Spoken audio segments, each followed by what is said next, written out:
Show right here on 910 on the Superstation, the Future Radio. I'm your host, Brother Michael Imhotep. It is Friday, August 13th, 2021, Friday the 13th, and we are live. Hope everybody's doing well. It's been a very, very busy day. I was on Roland Martin Unfiltered today for 2 hours also. So some of you all saw that. If you missed that, visit Roland Martin on Facebook or YouTube, and you can watch the entire show. So we had a good show today. And on today's show, what I'll do is on Sunday's show, since we're on for 2 hours on Sunday, I'll play some of the, we'll share some of some excerpts from Roland Martin Unfiltered. We had a infectious disease expert, an infectious disease doctor, Dr. Alexia Gaffney, I think was her name, African-American female. And she was talking about COVID-19 and the surge of COVID-19 and the Delta variant. So very, very informative segment. Dispels a whole lot of myths, a whole lot of nonsense that you see on social media. So I'm going to ask her some very important questions as well. So we'll share that segment on our Sunday show. All right, on today's show, there is I saw an article from ebony.com, and then also one from deadline.com. Many people are familiar with the book Blood Brothers, Blood Brothers, about the relationship between the greatest of all time, Muhammad Ali, and Malcolm X. And the book Blood Brothers came out a few years ago. It's about Randy Roberts and Johnny Smith. And the book came out in, I think it was 2016. Well, there's a new documentary that is going to be on Netflix, premieres September 9th on Netflix, called Blood Brothers, and is from Kenya Barris. And Kenya Barris is the creator of Blackish on ABC, Blackish with Tracy Ellis Ross and Anthony Anderson. And this new documentary explores the relationship, the friendship between Malcolm X and Muhammad Ali, and how it came to an abrupt end as well. We're going to talk some about the documentary today, and we'll talk some about Muhammad Ali and Malcolm X, two of my heroes. You see the pictures behind me of Muhammad Ali and Malcolm X. But also, we'll talk a little bit about attorney Benjamin Crump. Benjamin Crump is back in the news. There was a press release that he released on Thursday, August 12th. You know, earlier in the week, we talked about the story of the African-American realtor, Eric Brown, who was showing a home to an African-American father and his 15-year-old son in Wyoming, Michigan. And a neighbor called the police on the three the three individuals. They thought that someone who was arrested back on July 24th for breaking into the home, they thought that person returned, and these two men and the teenage boy were arrested temporarily, then released. We know that story went viral. We talked about it here. It was also on CNN. Well, on Thursday, August 12th, attorney Benjamin Crump released a press release saying that he is representing real estate agent Eric Brown, as well as the prospective buyer of the home. We'll talk about that a little bit, give you an update on that story. I'm going to play the interview that Don Lemon did with Eric Brown and the customer, Roy Thorne. And this incident took place on August 1st, 2021. All right. And I'm going to share with you the press release from Ben Crump's law firm also. Very interesting development there. So we'll discuss that. And then on yesterday's show, we talked about how the state of Georgia, Secretary of State Brad Raffensperger is going to purge 185,000 voters from the voter rolls in Georgia. And Joanne Reed on the readout talked about that. And I meant to share with you an excerpt. There's a commercial that's airing, bringing awareness to the For the People Act and encouraging people to call on President Biden to end the filibuster, even though President Biden can't end the filibuster. He can put pressure on the Senate. He can put pressure on Senator Joe Manchin, Senator Kristen Sinema, and Joe Manchin has shifted his stance on Joe Manchin has shifted because he's called for the passing of the For the People Act. He just did that Wednesday when they tried to take a vote on the For the People Act. He called for the passing of it in the Senate before they went on recess. And then also, as we talked about on yesterday's show, Senator Joe Manchin and Senator Raphael Warnock are working on a revised voting rights bill to get that passed when the Senate comes back from recess on September 13th. Okay, so I think this is it, July 28th. There was one. I think this may be it. Democrats craft revised voting rights bill seeking to keep hopes alive in the Senate. There's one article dealing with that from the Washington Post. There's another one from the Post also. I have to pull up the second one from the Post that if this is not the main one that I want. I think this is it here.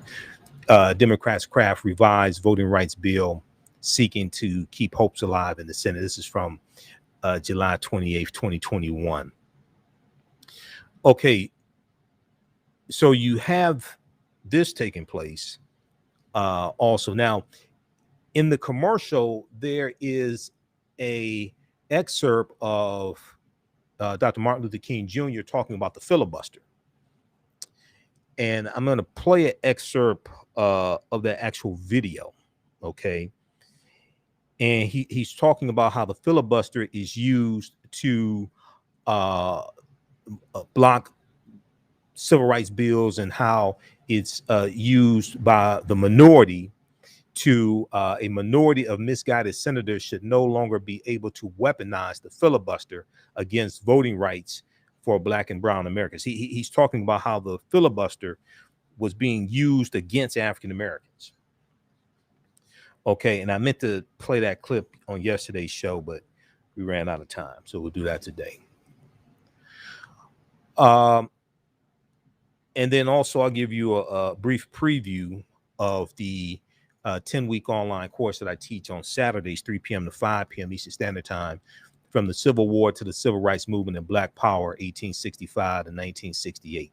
From the Civil War to the Civil Rights Movement and Black Power, 1865 to 1968. This is a 10-week online course that I teach, and we deal with history from the end of the Civil War through the Civil Rights Movement and the Black Power Movement. So we'll talk a little bit about that class also. All right, I'll give you a preview of information we cover in that class. And you can visit our website, AfricanHistoryNetwork.com, AfricanHistoryNetwork.com, and you can register for that 10-week online course there, and we'll post a link here also. All right, now on the African History Network show, we focus on educating, empowering, and inspiring people of African descent throughout the diaspora and around the world, because right now it's correct wrong behavior. What you do for yourself, what you do to yourself, and what you allow other people to do to you and get away with is based upon what you think about yourself. What you think about yourself is based upon what you have been taught about yourself. What you've been taught about yourself is based upon everything you've read, heard, and seen about yourself. So when you control the radius of a man or woman's thoughts, you control the circumference of his or her actions, because the mind can't do or teach what it doesn't know.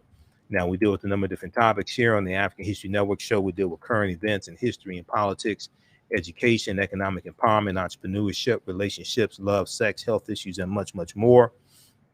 Sign up for our email newsletter. Text the word Kemet, Kemet, the 22828 to sign up for our email newsletter. Text the word Kemet, Kemet, to 22828 to sign up for our email newsletter. Also visit our website, AfricanHistoryNetwork.com, AfricanHistoryNetwork.com, to sign up for our email newsletter there as well.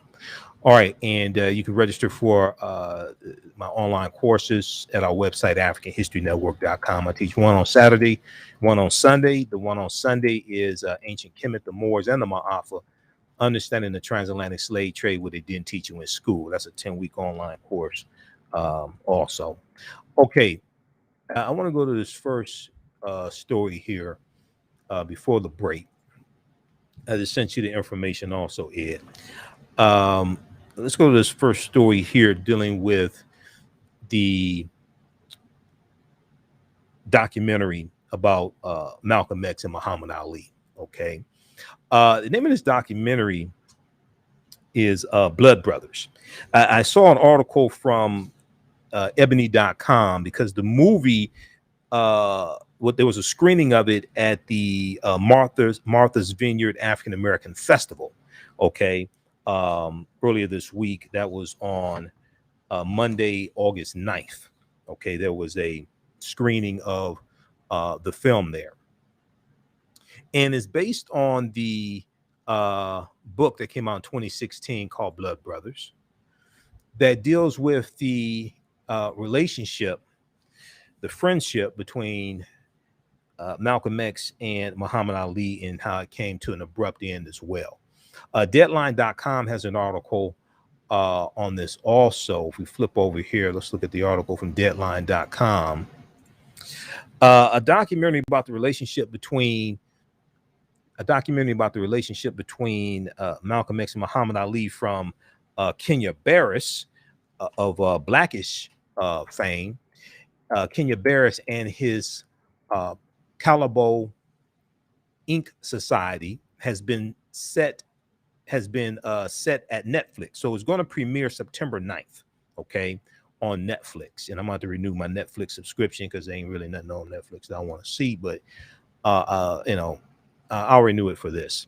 Blood Brothers, Malcolm X and Muhammad Ali. Blood Brothers, Malcolm X and Muhammad Ali will launch on Netflix on September 9th. Now, it's based on the book by Randy Roberts and Johnny Smith called Blood Brothers, The Fatal Friendship Between Muhammad Ali and Malcolm X.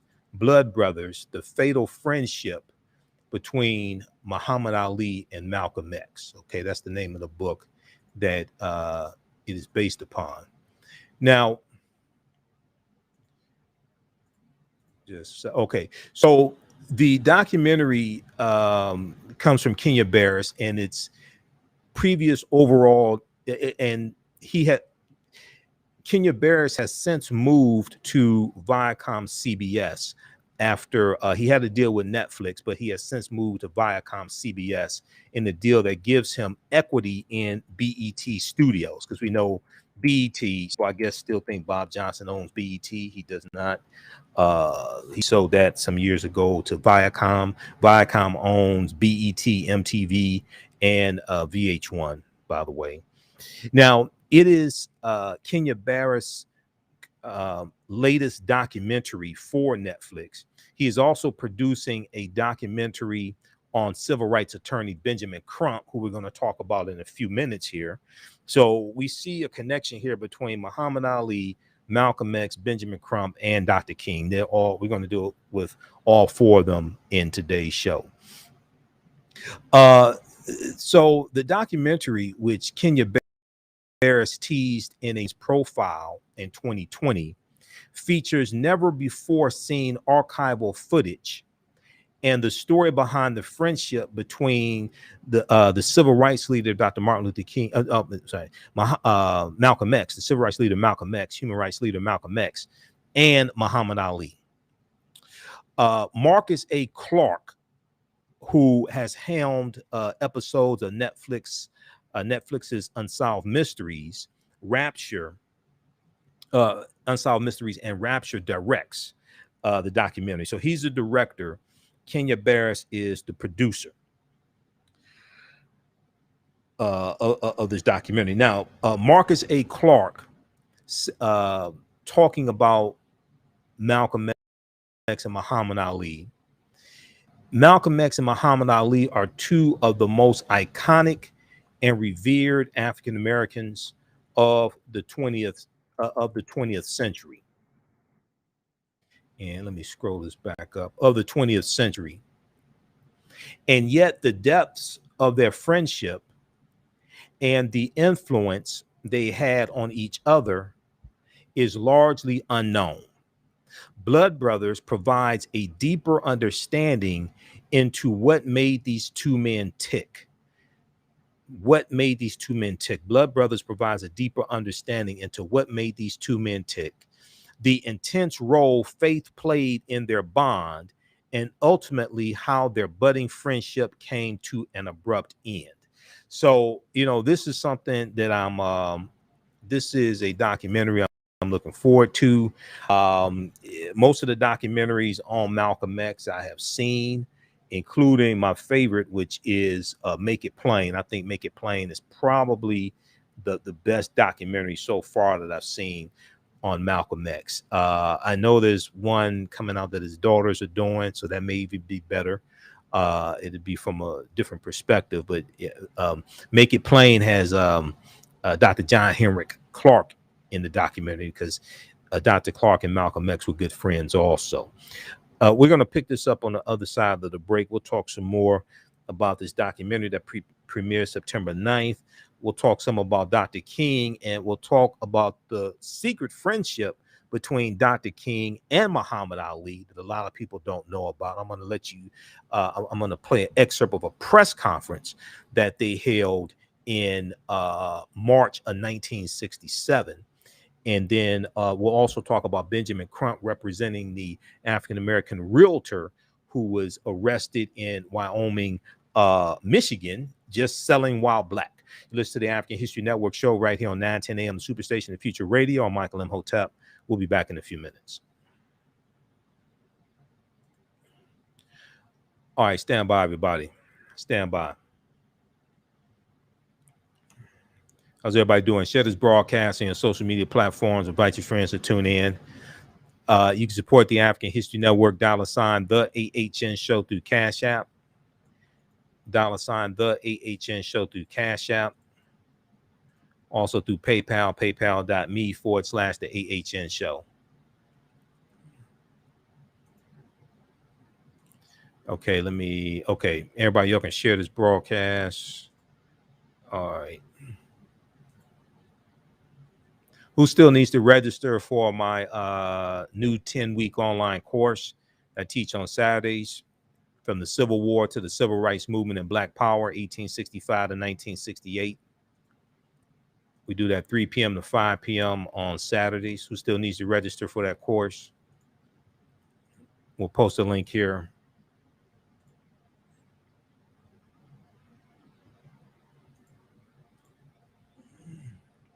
Stand by.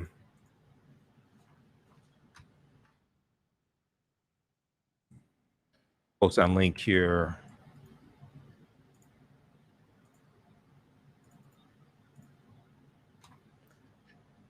All right.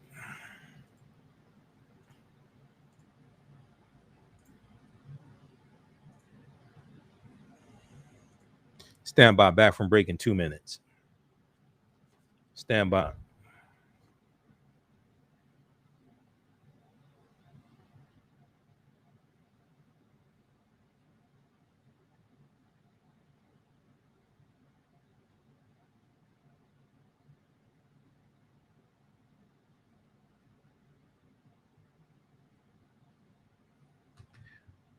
Okay. Back from break in 1 minute. Stand by.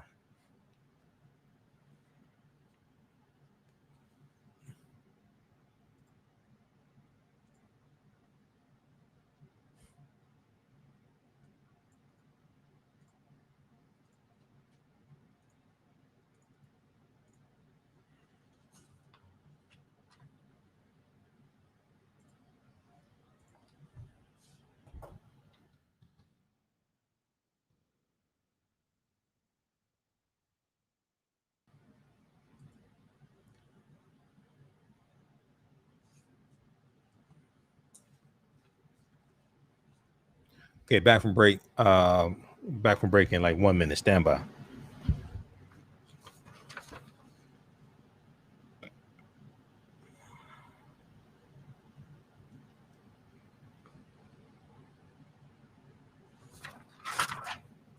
Nine ten, the Superstation, Detroit's only African American talk radio. Welcome back to the African History Network show right here on 910 AM, the Superstation, the Future Radio. I'm your host, Brother Michael Imhotep. It is Friday, August 13th, 2021, and we are live. Calling numbers 313-778-7600. 313-778-7600 is the call-in number if you have a question or comment. All right, I want to let you know that 910 AM Superstation has the Godfather's advertising package right now. It is the greatest advertising deal ever with their Godfather package. You get 200 spots for $500 with a must air within 30-day policy. A must air within 30-day policy. That is only $2.50 per spot. And they will even produce the spots for free. That's right. They will produce the spots for free. Call Renisha Williams right now at 313-434-8291. That's 313-434-8291. Call Renisha Williams and let her know that Michael Imhotep told you to call. All right. I want to go back to this story here we were talking about before the break. This deals with the new documentary coming from producer Kenya Barris, who's the creator of Blackish on ABC with Tracy Ellis Ross and Anthony Anderson. And this documentary deals with the relationship between Malcolm X and Muhammad Ali. Okay, it's based upon the book called Blood Brothers, and Blood Brothers came out in 2016. And the name of this documentary is Blood Brothers: The Fatal Friendship Between Muhammad Ali and Malcolm X. Blood Brothers: The Fatal Friendship Between Muhammad Ali and Malcolm X. Now, there was an article from Ebony. There's an article from ebony.com, Ebony Magazine, also dealing with this. This movie premiered on Monday, August 9th at the Martha Vineyards African American Festival. Okay, the Martha Vineyards African American Festival. So check out this article also from ebony.com. Blood Brothers: Muhammad Ali and Malcolm X debuts at the Martha's Vineyard African American Festival. This article is from August 12, 2021, and this documentary premieres September 9th on Netflix. Okay, so I'll be looking forward to that, and we'll talk about that on this show also once it's released and I'll watch it. All right, now there's a back in 2016 there was a article about Blood Brothers, about the book Blood Brothers, from this was from NBC News. Okay, let's see if we can pull this up here. This is from NBC News. Blood Brothers: The Fatal Friendship Between Muhammad Ali and Malcolm X. And I'm going to pull this up. This is another article you can read. I read articles about this book when it came out. I haven't had a chance to read the book yet, but I did read articles about the book when it came out. Now, one of the criticisms of the movie Malcolm X is that it did not deal with the relationship between Malcolm X and Muhammad Ali. Okay, that was not depicted in the movie Malcolm X. And I know the movie was long; it was like 3 hours, 3 hours, something like that. I mean, when they show it on when they show the movie on BET, Her, it's like 15 hours because they have so many commercials on BET, Her. But that was one of the criticisms of the movie Malcolm X, that the relationship between Malcolm and Muhammad Ali was not depicted, which is very important, as really big historical significance. Let me try to pull this one up here from NBC. Okay, so here's another article to read. Now, this one came out in 2016, and this article was about the book. Came out May 19th, 2016, which most people know is Malcolm X's birthday. Blood Brothers, the fatal friendship between Malcolm X and Muhammad Ali, the history surrounding Muhammad Ali and Malcolm X's complex bond. And this is the actual cover of the book. Let's pull this up here. This is the actual cover of the book. It's about Randy Roberts and Johnny Smith. All right. So in the beginning of the article, it says, in Blood Brothers, Randy Roberts and Johnny Smith lift the curtain on the provocative history surrounding Muhammad Ali and Malcolm X's complex bond, deeply examined and enthrallingly written. The authors explore how both legacies' involvement in the realms of race, politics, and religion have coalesced to transform the world since the raging 1960s. Published by Basic Books, the narrative is titled Blood Brothers, The Fatal Friendship Between Muhammad Ali and Malcolm X. Then they have an excerpt from the book also. All right, so read this article as well. An excerpt from the book talks about the first time that Cassius Clay, then Cassius Clay, met Malcolm X. And remember when Cassius Clay was training for his fight with Sonny Liston, February 25th, 1964, he invited Malcolm X to bring his family to his training camp, to Muhammad Ali's training camp, okay? And Malcolm told Betty it's going to be like a vacation, okay? Or like a honeymoon, something like that. So Cassius Clay, Muhammad Ali, said, my first impression of Malcolm X was, how could a black man talk about the government and white people and act so bold and not be shot at? How could he say these things? Only God must be protecting him, Clay said later. Malcolm was unlike anyone he had ever met. Quote, he was fearless. That really attracted me, end quote. Malcolm had magnetized Cassius Clay, drawing him toward the inner circle of the Nation of Islam. He had no idea the effect he had on the young boxer that day in Detroit, but he would soon see him again. Okay. So read, check this article out here, and let's connect back to the, lost our connection to the radio station. Just a second here. Skype dropped the call. Let's connect back. All right. Okay, so read this article here. Blood Brothers, the fatal friendship between Muhammad Ali and Malcolm X. All right, we lost connection. I'm back. Okay. All right, so read this article here from NBC News. Blood Brothers, the fatal friendship between Muhammad Ali and Malcolm X. This is from NBC.com. All right, now, there was also a relationship between Dr. King and Dr. King and Muhammad Ali.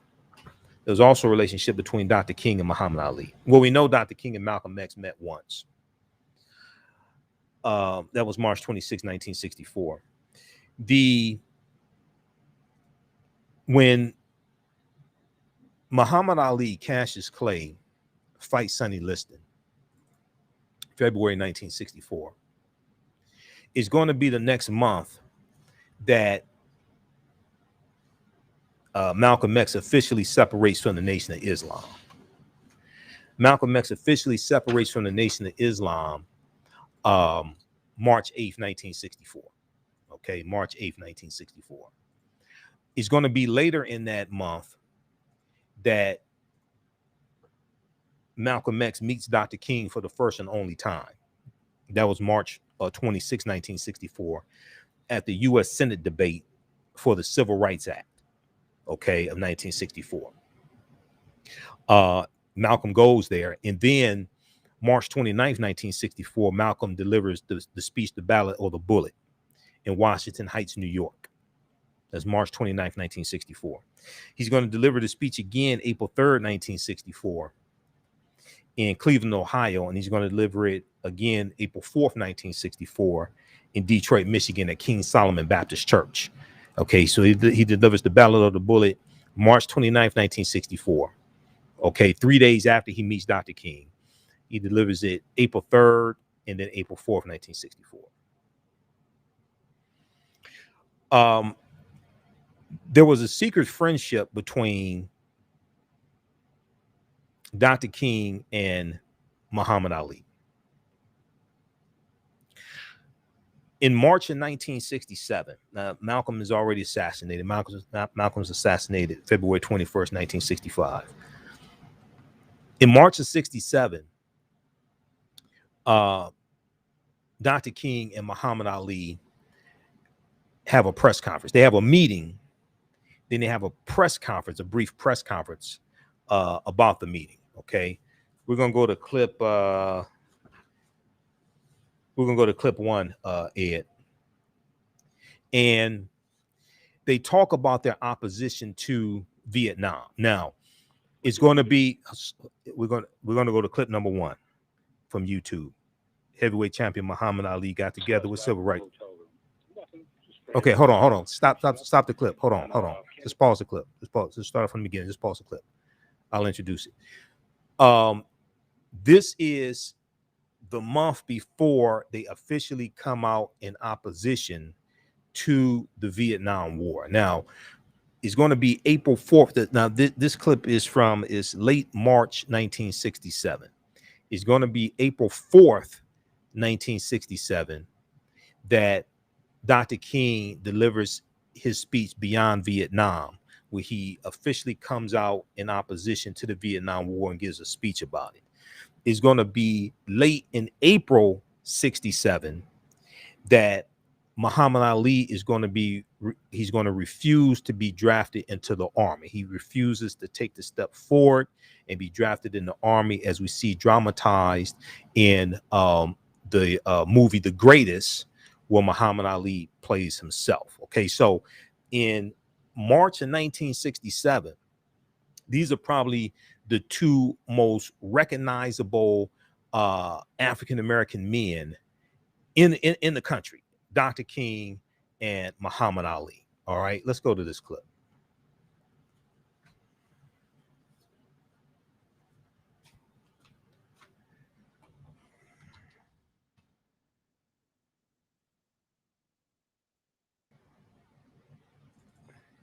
Okay, take it off mute. What did you discuss back in the hotel room? Nothing, just friends, just like Crew Chef and Kennedy and everybody. When the people, all of the politicians of all other white races come together, and although they believe different, they think different, whites can come together and discuss the common cause. But whenever a few of us come together, the world is shook up. And I would say, whatever went back there is our business. Reverend King, you agree? Oh, yes. We had a very good discussion on many matters. And, of course, these are not things that we would discuss here. But we do have common problems and common concerns. And above all, as Muhammad Ali has just said, we are all victims of the same system of oppression. And even though we may have different religious beliefs, this does not at all bring about a difference in terms of our concerns. You share the same, one more question, do you share the same concern that Muhammad has for his draft status? Oh, I certainly do. My views on the draft are very clear. I'm against it. And I think the sooner our country does away with the draft, the better it will be for everybody. I'm very disturbed about the militaristic posture of our nation.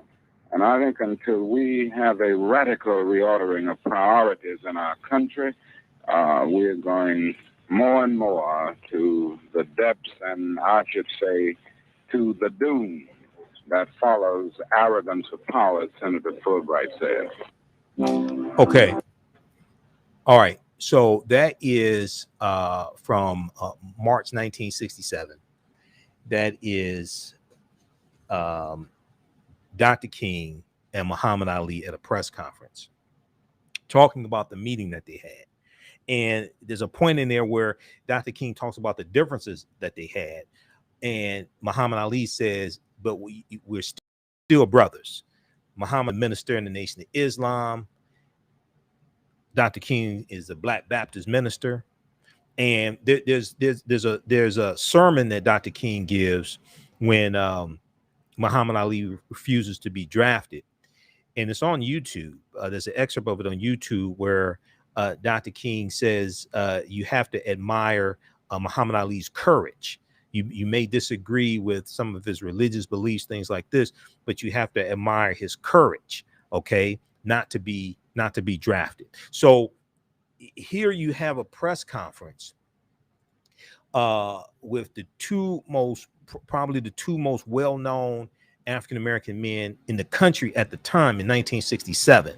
And then that's March 1967 that they give this press conference. Then the next month, April of 1967, they both officially come out in opposition to the Vietnam War. And this gives a huge boost to the anti-war movement and the anti-war activists and African Americans and white college students and things like this who are protesting against the war. And also, Dr. King becomes the most hated man in America overnight. He becomes the most hated man in America when he comes out in opposition to the Vietnam War.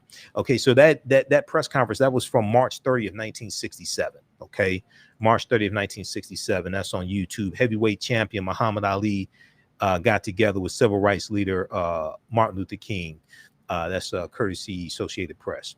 All right, now there's an article from biography.com that I've talked about before on this show. Martin Luther King, Muhammad Ali's surprising secret friendship.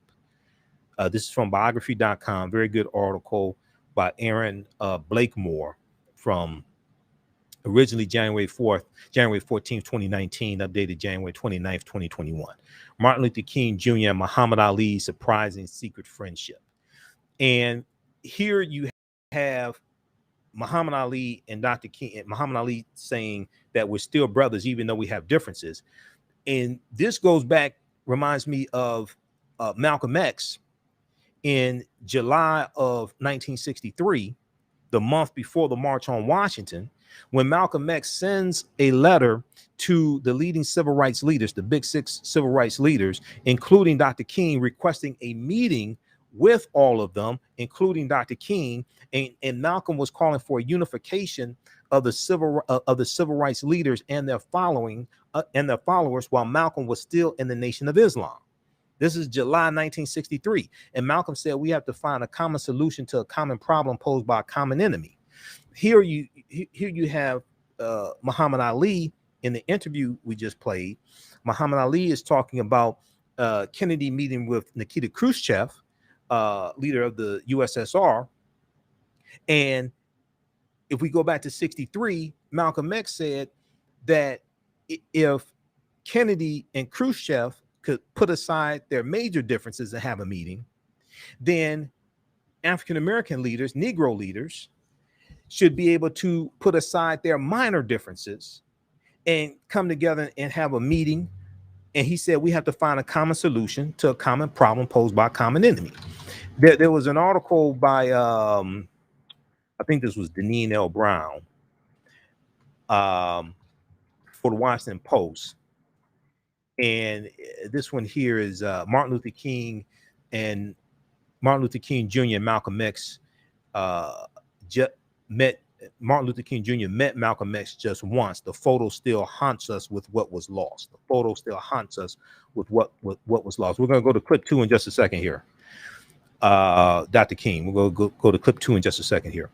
If you read this article from the Washington Post. And I deal with this in a lot of my lectures dealing with Dr. King and Malcolm X and things like this. We'll talk about some of this in the 10-week online course that I teach also, from the Civil War to the Civil Rights Movement and Black Power, 1865 to 1968. When Malcolm meets Dr. King meets Malcolm X.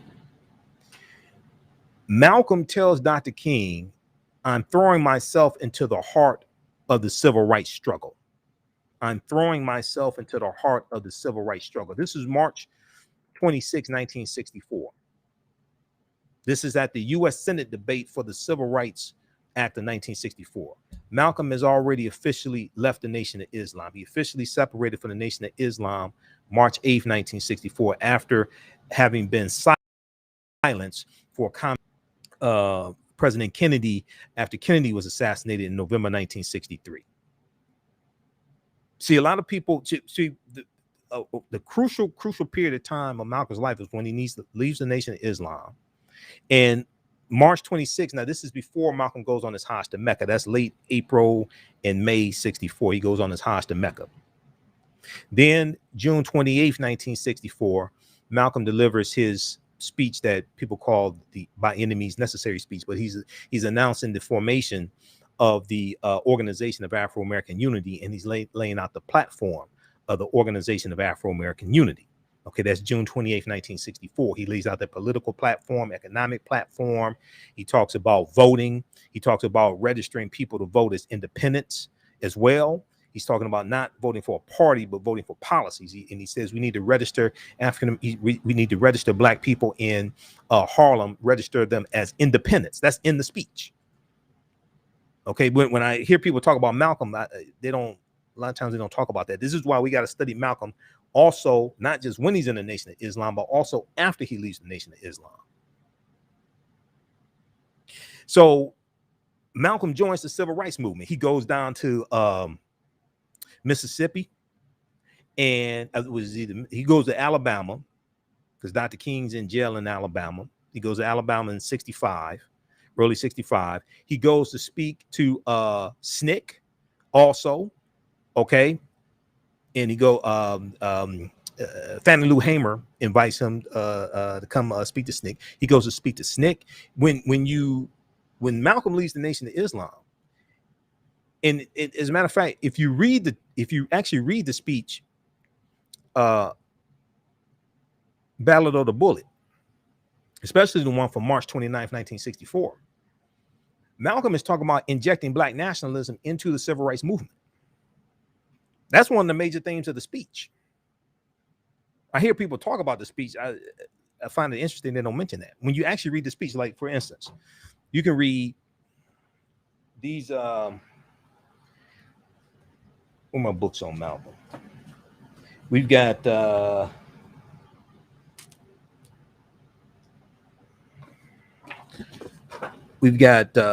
February 1965, the final speeches, Malcolm X. These are the final speeches Malcolm X gave. So we have this book here, Malcolm X, the final speeches. It's like the last 3 weeks of his life. This is Dr. King's first book, but Dr. King wrote 5 books. This is his first book, Stride Toward Freedom. It's about the history of the Montgomery bus boycott. This is his first book, came out in 1958. That's when he got stabbed by Azola Ware Curry, the crazed Black woman that stabbed him in the chest with a letter opener, and he almost died. That was in 1958. He was doing a book signing of this book, his first book, when he got stabbed. Then, so you got that one, this one here, about Malcolm speeches. And then we have the other one, Malcolm X Speaks, and it's around here somewhere. I have to find this. It's a really good book that has a lot of Malcolm speeches in it from 64 and 65. So, and it has the Ballad of the Bullet. Now, the version of the Ballad of the Bullet that it has in there is from April 3rd, 64 in Cleveland, Ohio. And let me see. What is that? This one right here. Malcolm X Speaks. Edited with prefatory notes by George Brightman. All right. There are excerpts of the Ballad of the Bullet online also that you can watch. In the speech from March 29th, 1964, and it's on YouTube, Malcolm uses the term African American because, contrary to popular belief, Jesse Jackson did not create the term African American. I don't know why people think that. That's historically inaccurate. We were using the term African American in 1960 in the 1960s. Not only did Malcolm use it in the speech, but when you actually read the text of the speech, like in this book here, he's using the term African American in the speech. Why people think Jesse Jackson created that in 88 or 89? No, he reintroduced the term because the term African American, the first recorded usage, goes back to May 15, 1782 in Philadelphia, Pennsylvania. It's the either New York Times or Washington Post has articles dealing with that. But I want to go to this clip here. This is Dr. King talking about the filibuster and how the filibuster has been used against African Americans and the civil rights movement. Let's go to clip 2.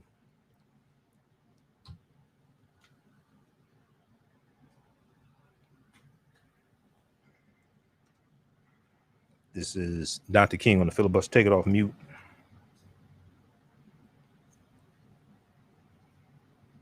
If the president's program were incorporated, or such portions of it that would lend themselves to this, how would you feel about submitting this to a vote of the people of the United States who have never really had an opportunity to express themselves in this area?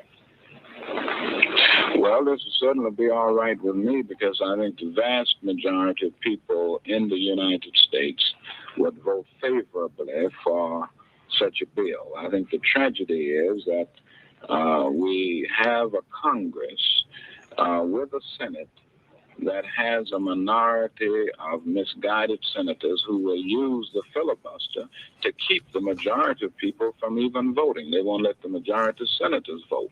And certainly they wouldn't want the majority of people to vote because they know they do not represent the majority of the American people. In fact, they represent in their own states a very small minority. Okay. Okay, so that is from that's a clip of Dr. King. That's from, I think, 1963. And that's on Facebook also. That clip. We'll post a link of it here. Dr. Martin Luther King Jr. on the filibuster. A minority of misguided senators should no longer be able to weaponize the filibuster against voting rights for Black and Brown Americans. So we'll shift gears here. We have this story from thehill.com, an update to a story we talked about early in the week about the, let's go to clip 3. Let's go to clip 3 from CNN about the realtor who was arrested along with his client. Now, Benjamin Crump is going to represent the realtor. Let's go to clip 3 from CNN and Don Lemon.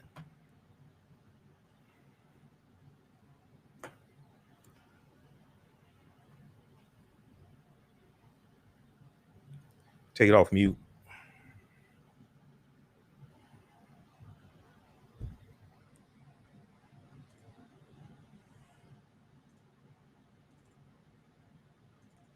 Okay, you got clip 3?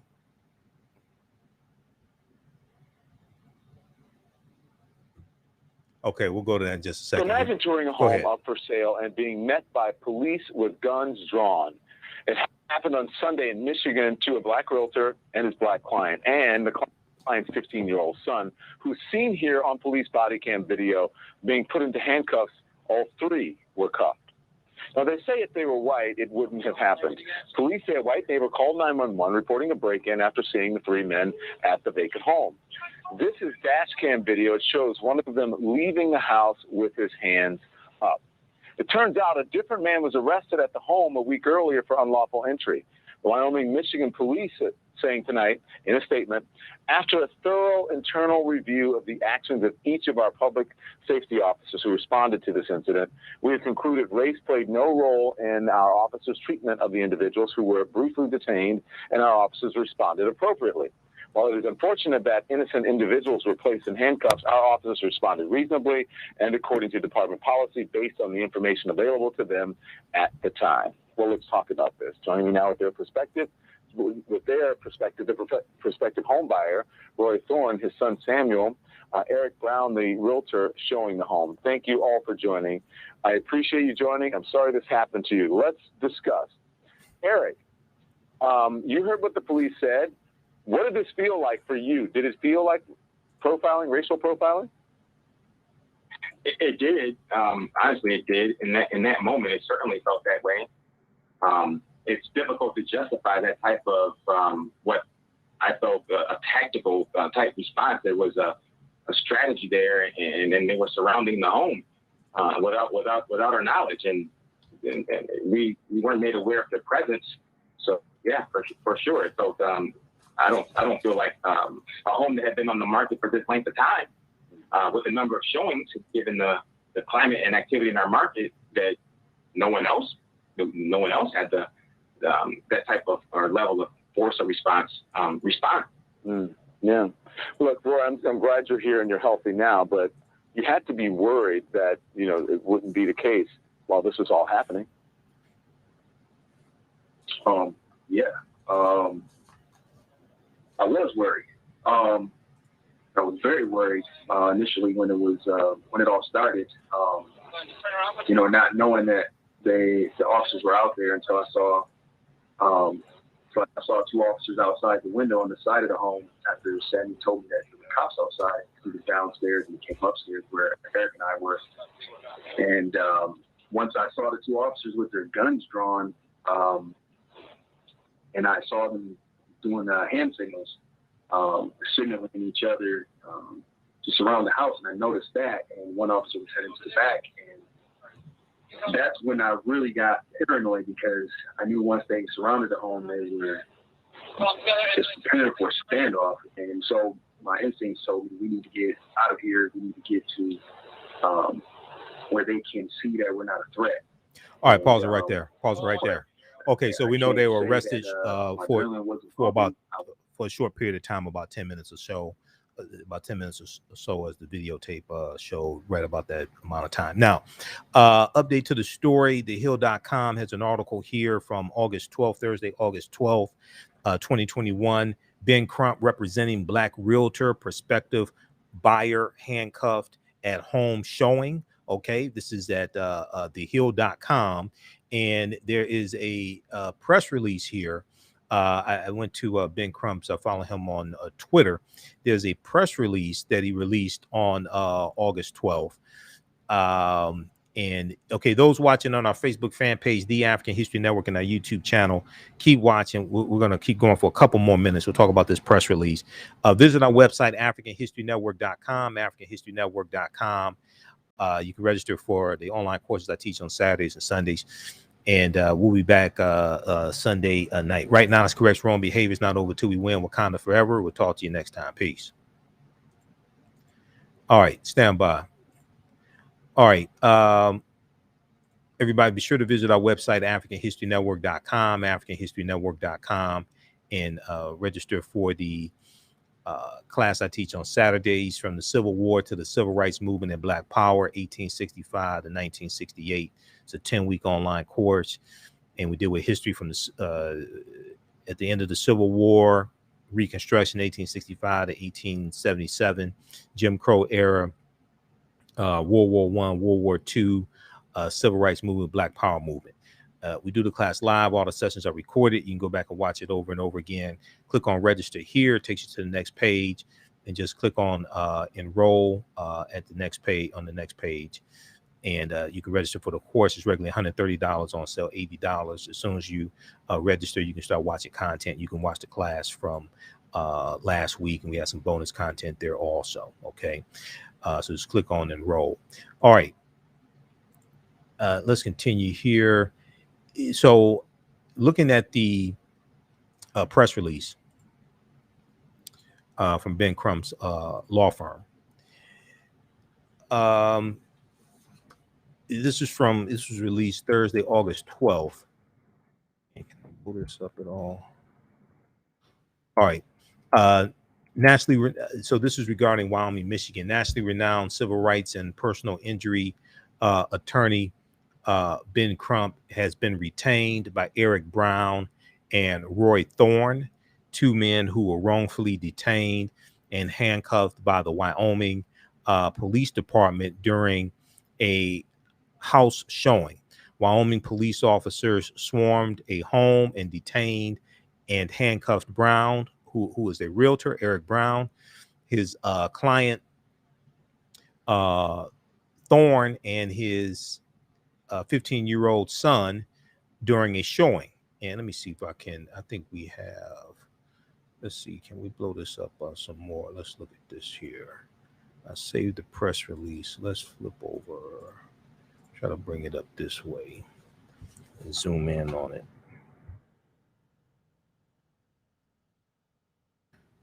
Okay. All right. Okay, let's look at it this way. Okay, so a neighbor called 911 and said that they fit the description of someone who had broken into a home in the neighborhood. Attorney Crump has issued the following statement, quote, "These men and this child are completely traumatized by this incident with the Wyoming Police Department. What should have been a great day for this father and son and another day at work for Eric, the realtor, turned into a day of terror that will stay with them for the rest of their lives. And why? Because of yet another incident of racial profiling. In America, you can't walk while black, drive while black, sleep while black, or even work while black. A black man shouldn't fear for his life every time he goes to work. I won't stop until these men and this child receive the justice they deserve," end quote. Now, according to the reporting from the Hill.com, even though he is representing the realtor and the customer, Roy Thorne, the prospective home buyer, it hasn't been determined yet, and I've looked at different sources for this, it hasn't been determined yet that they're going to file a lawsuit. They are contemplating the lawsuit, but they have retained legal counsel. All right, so check out this article here from thehill.com. Ben Crump representing Black Realtor, prospective buyer, handcuffed at home during showing. And I just want to make sure I got everything I wanted to talk about, all my notes here on this article. Okay, we got that. Now, the police department said, and we talked about this earlier in the week when we discussed this topic, the police department said that they did an investigation. Go down to the bottom of the article here. We'll look at the statement from the police department. The local police department, the Wyoming Police Department, said in an initial statement that the officers were responding to a report from a caller who believed that a suspect who was arrested for a July 24th intrusion on the property had returned to the house. So this incident took place August 1st. There was an intruder in the house July 24th who was arrested. The caller who called 911, who was asked by the homeowner to keep an eye on the house, thought the person who was the intruder on July 24th had returned. And according to the dispatch call, the caller also recognized the car. As I said before, early in the week, did you write down the license plate number? Was it the same license plate number? Apparently, it was not the same car. Maybe it was the same make and model, but it wasn't the same car. These were different people. Now, police added that the three individuals were placed in handcuffs under quote unquote department protocol. On Tuesday, August 10th, the city's Department of Public Safety said that an internal review of the incident showed that, quote, officers responded appropriately, end quote, and, quote, according to department policy, based on the information available to them at the time, end quote. The statement went on to say, we have concluded that race played no role in our officers' treatment of the individuals who were briefly detained, end quote, the statement said.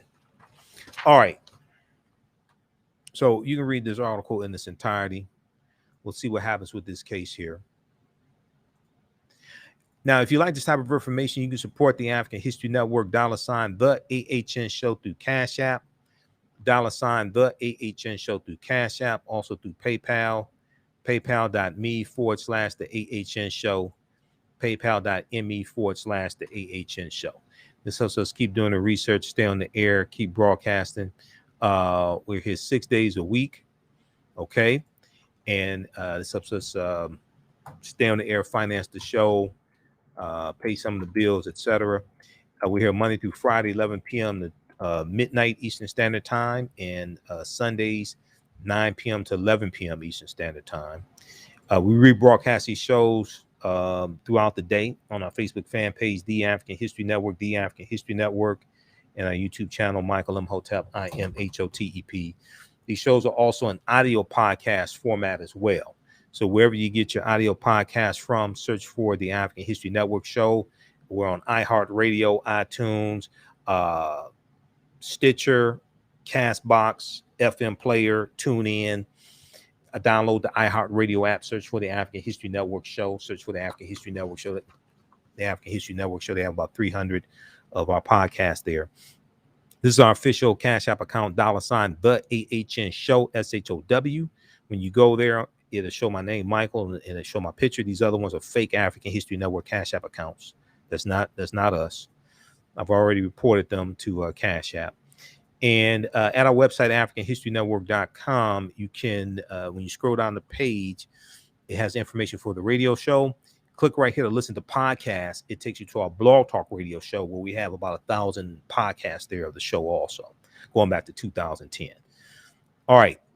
And then you can also register for the online courses I teach on Saturdays and Sundays. Saturday is From the Civil War to the Civil Rights Movement and Black Power, 1865 to 1968. That's 3 p.m. to 5 p.m. Eastern Standard Time. We do the classes live. All the sessions are recorded. You can go back and watch them over and over again. You also have access to the class even after the course is over with. So next year, you can still go back and watch the full course. And then the other class I teach is on Sundays, 2 p.m. to 4 p.m. Ancient Kemet, the Moors, and the Maafa, Understanding the Transatlantic Slave Trade, what they didn't teach you in school. We do thousands of years of history and what led up to the transatlantic slave trade taking place as well. All right, look, we have to get out of here. Remember, at the African History Network, we focus on educating, empowering, and inspiring people of African descent throughout the diaspora and around the world, because right now it's correct wrong behavior. It's not over till we win. Wakanda forever.